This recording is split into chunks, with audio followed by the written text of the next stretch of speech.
Hi, everyone. Thanks for taking the time to learn about supporting families after the loss of their infants. I'm Barb Hines. I'm the Director of Bereavement Support for First Candle.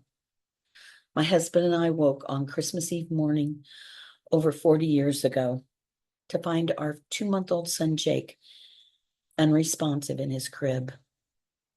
I can go back to that day with a blink of an eye, a song on the radio, or the weather outside.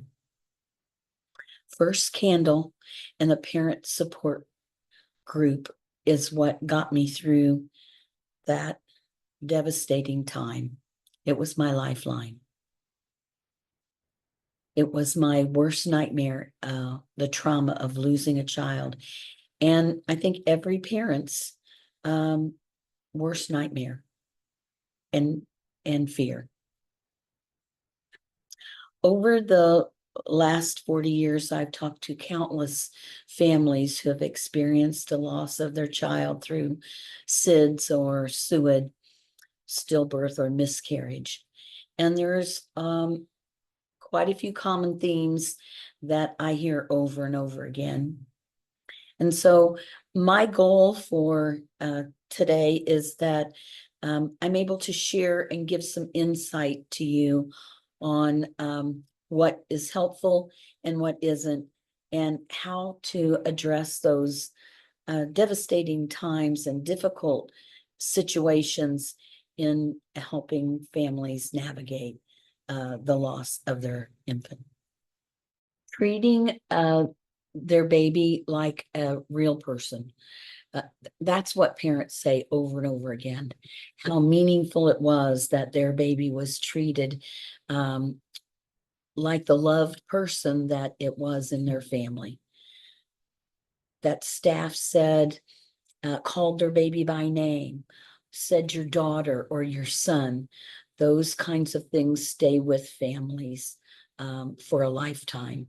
And how they're treated is important. And we realize that babies matter to everyone and that they're significant, and it validates that baby.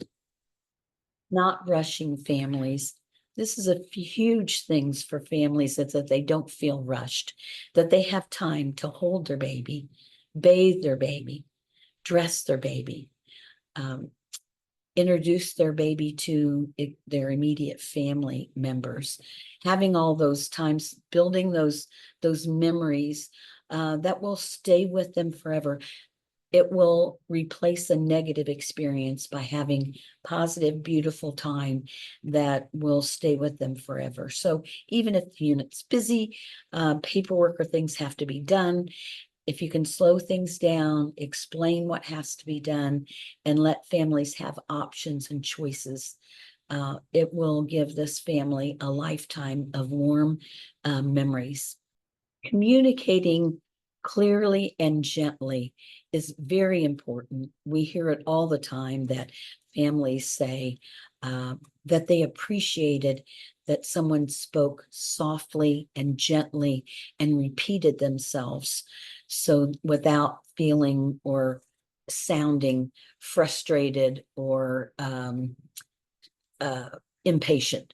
So they were clear about what was going to happen and kind about it, even though it might have been it was honest, but it was kind, so that everyone understood the reality of what was happening and what was going to happen.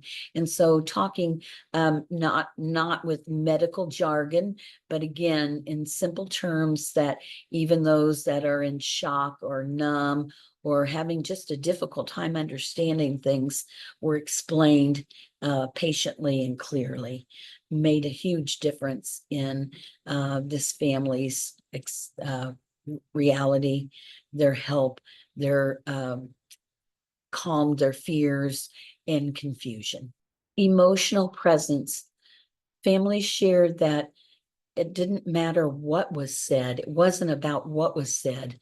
It was more about presence. It was, they knew who was there. And simple things like I'm here with you, that a pat on the back, a hand on the shoulder, just simply being present. And the feeling of that presence was very calming, grounding, and the truest form of support and most helpful for families, just to know that someone was there. It wasn't anything fabulous that had to be said. It was just the presence that I'm here with you. Affirming their grief. Families appreciate, they worry about if they're grieving right. Some are numb, some are angry, some are hysterical, some are quiet, some are just sobbing. Everyone, all these are normal. And parents need to hear that and know that there isn't a right or a wrong way to grieve. Whatever they're feeling, whatever, that's normal and it's okay. And they need permission to realize that all of this is understandable. All of this is normal. And it's okay for them to feel exactly what they're feeling at that particular time. Handling the baby and their belongings with respect. Even the smallest gestures, parents notice and take note of, and remember that their baby was gently wrapped in a blanket and tenderly cared for, is huge. And parents realize that their infant, their daughter, their son is being treated with honor and love, just as their families would treat this baby. And so any little thing is identified and known. So whether you're giving a memory box or giving the baby families a chance to hold their baby one more time, all those things are parents see and know and realize how much dignity and respect and honor their baby is given, and they value that. It's priceless. Guiding families through the next steps. This is important for families to understand and know, but it needs to be at a slow pace. And they value that someone will say to them, we can go through this when you're ready. And, or if you're ready, we can talk about and do one thing at a time. But this might include caring for the baby, paperwork, dealing with the funeral home. What are the things that are going to happen next? And so simple things become difficult. And so if you can walk them through and make sure that they understand, because grief is such a difficult, confusing, numbing situation that you're just going through the motions. And to have someone walk you through what's going to happen next, where do we go from here, and help you along the way is so appreciated and is what every family needs. And you can be a huge help for walking those families through what they can expect and what they need. Follow-up care. Leaving the hospital without your baby is one of the most difficult things a family will ever experience. How they arrive home, how they feel supported as they leave the hospital and arrive home are huge. Being told follow-up care, given resources for lactation suppression if necessary, for support groups or support, grief support, and just a follow-up phone call the next week makes families really feel cared for, opposed to being left and abandoned. So it really gives them a sense of they know that they're supported and they know that that they matter and that their family matters. Memory making options. One thing families share, their biggest regret is not having been given options.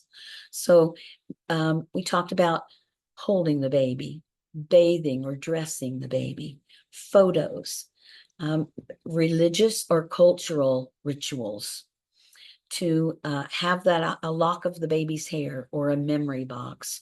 All those are incredibly helpful and valued for families given those options. And again, it's those options that are meaningful to families. And it's okay, and we have to respect if they say not right now or not at all. So there's no wrong choice. There's only the choice of what that family is experiencing and feeling at that moment. And we need to respect that. What can hurt even when it's unintentional? Families share things that are hurtful and may have not been intended that way at all. But to say you're young, you can have another child, makes it seem like their baby's replaceable. To use medical, clinical terms to say that, to use the terms fetal demise, the remains, the morgue, those are all dehumanizing of their child and hurtful, even when unintended. Spiritual, to say it was God's will or God needed another angel, unless they bring up spiritual beliefs first, I would avoid that at all cost. And really, tone is important as what the words are. So if you are use calm, gentle words and voice and tone, goes a long way in being respectful. If you say something hurtful, it happens. We all do it. Parents just want an honest apology. So just simply say, "Oh, I'm sorry. That didn't come out the way I meant for it to," or "I'm sorry, that might have been hurtful." Be just be honest and sincere and brief about it, and don't over explain. Just say you're sorry, and parents will accept that. A story that ties this together.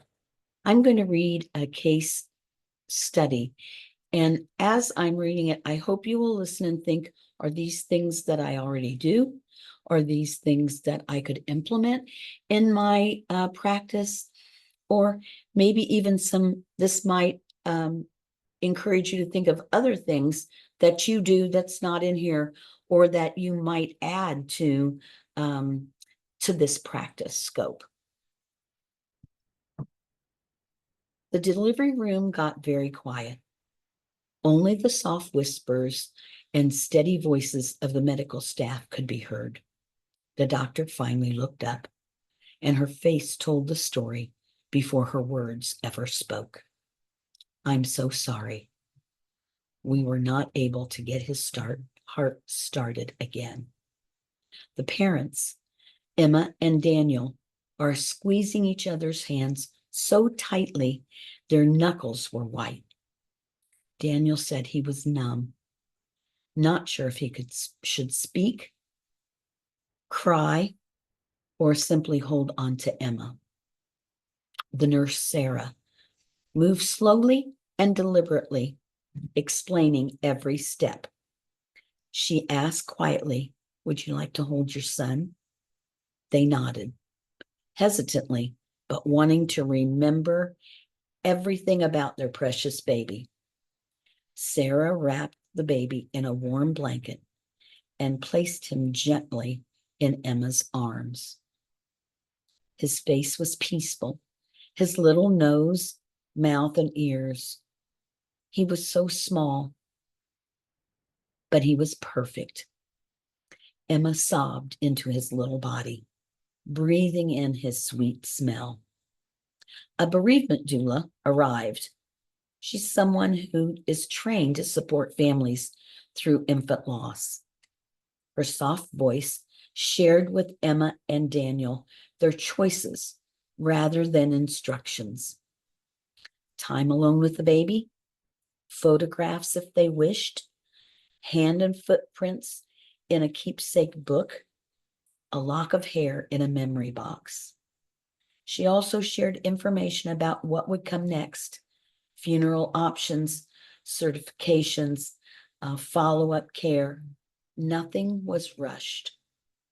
They spent hours with their baby, taking turns holding him, whispering apologies and thank yous and I love yous, and memorizing his tiny face, hands, and feet. Hospital procedures. Later, a doctor returned to discuss what would happen next, educating the family about autopsy, explaining that it's a surgical procedure and that their baby will be treated with dignity and respect. How their baby's body would be cared for in the hospital, and the use of a cuddle cooler brought to their room, making it possible for the family to see and hold their baby.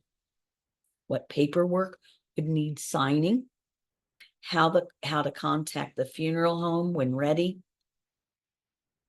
The staff assured them the baby would be treated with reverence and gentleness throughout. Leaving the hospital without their baby felt impossible. The nurse offered Emma a small knitted heart and told her the matching one would stay with their baby, a symbolic connection. As they walked out, the nurse used the quiet corridor protocol, dimming lights and ensuring privacy so they wouldn't pass celebrating families with newborns. Emma gripped Daniel's hand. Daniel carried the empty car seat. Both felt the weight of absence more than any physical object. Before they left, the bereavement doula scheduled a follow-up appointment for emotional and medical support, information about grief counseling and support groups, a hotline number for immediate help during the night. She reminded them gently, there's no wrong way to grieve. Whatever you're feeling is valid. I hope this helps bring a scenario or a mindset of how a positive experience can be for a family in a very difficult, emotional, devastating time of their lives. We have been talking about supporting families and their infants. Now I would like to shift to talking about you and your self-help and your care.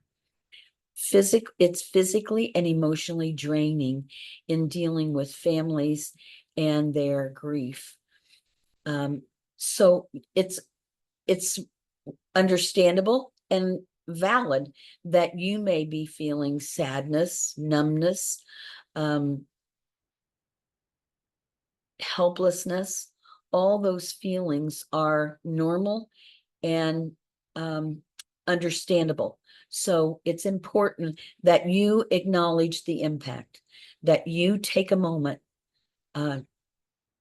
step aside, take some deep breaths, get a drink of water, validate and have a minute that you can reset your emotions and get yourself, your nervous system back in check.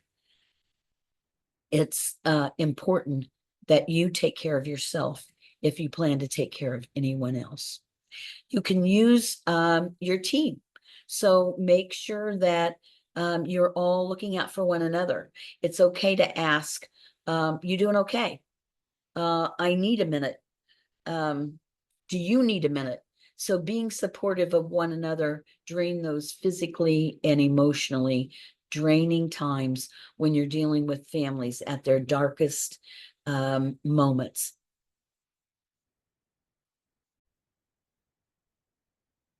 Set healthy boundaries. Compassion doesn't mean absorbing the family's grief as your own. A good grounding mindset might be, I I responded with skill and with kindness, and that's what I can control. And keep that mindset to set boundaries for yourself and your emotions. Caring for yourself outside of work. Rest, exercise, connection with uplifting friends and family are not a luxury. They are a protective factor against burnout and trauma, and important to always keep in mind and practice for self-care. Always remember you matter too. So although you're with families in these deep moments and supporting them, your care matters as well. And so keep in mind that your well-being is just as important, and that you need to have an opportunity to end the thought process of caring for yourself as much as you care for others. And your compassion then carries over to yourself to be able to continue to work with families in a compassionate situation, in a compassionate capacity, and also providing strength for yourself. So always keep in mind that you matter too. We need you, and we appreciate all that you do for bereaved families. As we close, I'd like to leave you with a clear, simple framework. The essential steps to supporting a family experiencing the loss of their baby. No matter whether you're hospital staff, clergy, or funeral director, these principles apply across all settings. Acknowledge the baby, use their name, honor their identity, and the significance in their family. Slow down, move gently, give the family time for decision making and memory making. Nothing should feel rushed. Communicate clearly and kindly. Use simple language, avoid jargon, and explain things step by step, checking in with understanding. Offer emotional presence. Simply sit with them, allow silence, pat on the back, show compassion through your presence. Validate grief. Let them know that there's no right way to grieve and that their emotions are normal. Handle their baby with dignity. Everything from how you hold the baby to how you prepare keepsakes should communicate tenderness and respect.